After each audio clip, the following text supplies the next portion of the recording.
back to my channel if you've been here before, and welcome if you are here for the first time. In this video, I'm going to be showing you how to make the pattern for this Natalia Gart dress. So I'm going to go right into interpreting the design.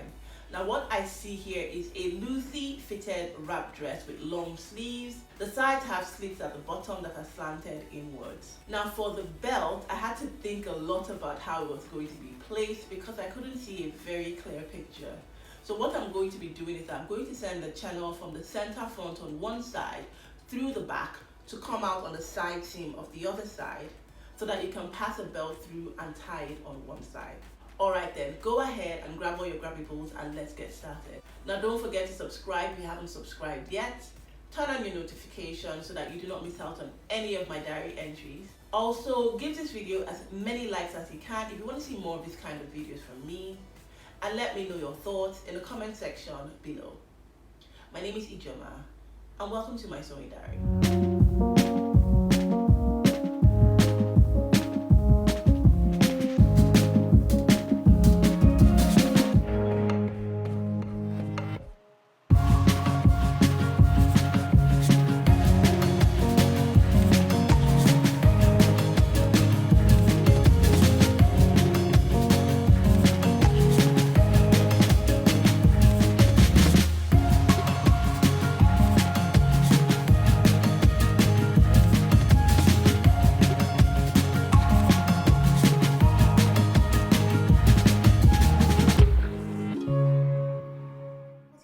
Are your traced dartless bodice pattern. The front should be traced on fold, extra pattern paper, measuring tape, paper scissors, gum or masking tape, curved ruler, owl pin, marker, pen or pencil, short ruler and long ruler. I'll leave the full list as well as all associated links in the description box below. Starting with the front, mark a point half an inch in from one side of your neck point and connect this point to your center dart line at the waist of the other side of your front pattern with your long ruler like so. This is your new neckline. The connection point on the center dart line is determined by how low you want your new neckline to be.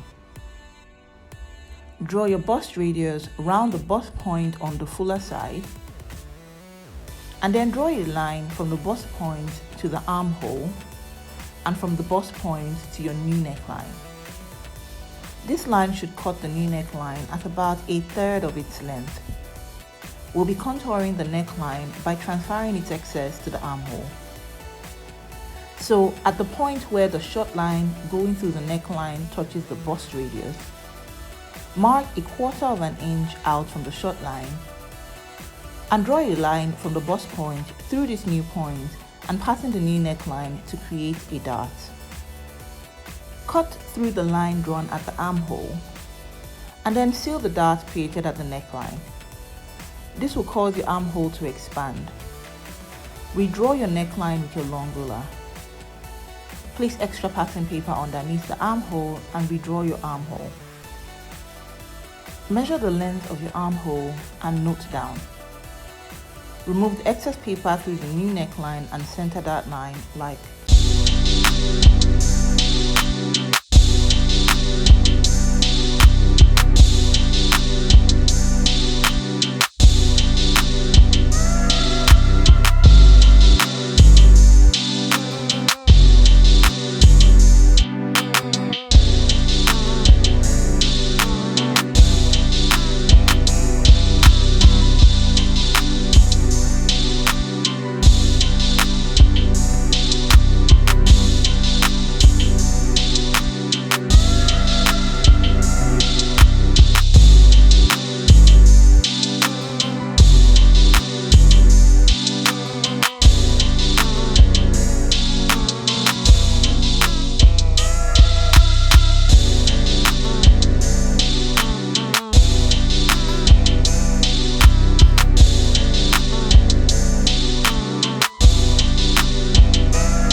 drawing your sleeve head with your curved ruler like so.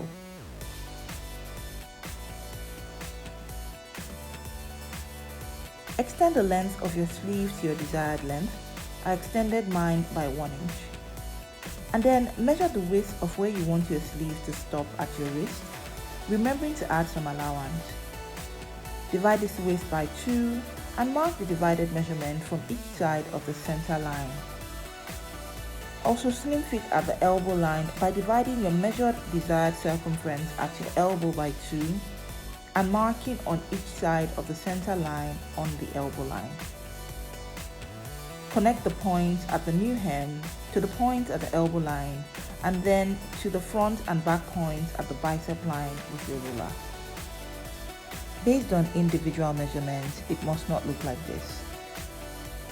Add a 1/2 inch seam allowance at the crown and the sides and a 1 inch seam allowance at the hem, remembering to fold in and trace the sides of the hem for a well folded hem. Label your pattern. You'll be cutting 2 of this. I will be creating 3-inch wide channels for the belt. The channels can be as wide or thin as you desire. So to create the channels, measure and note down the width of your original waistline on your front and back patterns. Then on a fresh piece of pattern paper and starting with the back, draw a rectangle in your desired length plus 1 inch for seam allowance. So I used a total of 4 inches and its width should be the length of your measured back waistline plus 1.5 inches, 1 inch for excess and 1/2 inch for seam allowance. Outline your top and bottom and your side seam allowance. Also create the channel for your front in the same manner, but this time adding 2 inches to your previously measured width, 1 inch for excess and 1 inch for seam allowance. Outline your seam allowances at the top, bottom and sides, then label your patterns. You'll be cutting the back channel on fold and 2 pieces of the front channel. Since making this video and sewing the dress, I've had to make an adjustment for the right fit. So starting with the back, reduce the flare by extending the point where the slit starts from inwards, and then mark a point 1 inch in from the main side line and join the 1 inch point to the hem and waist with your long ruler. Add your seam allowance on the new line and also do the same for the front. And you're done! This pattern was so challenging to break down, even though the dress looks simple enough. I can't wait to sew this next week, so make sure you're subscribed and locked in with me. Also, give this video as many likes as you can and let me know your thoughts in the comment section below. Until next time, see you later. Bye.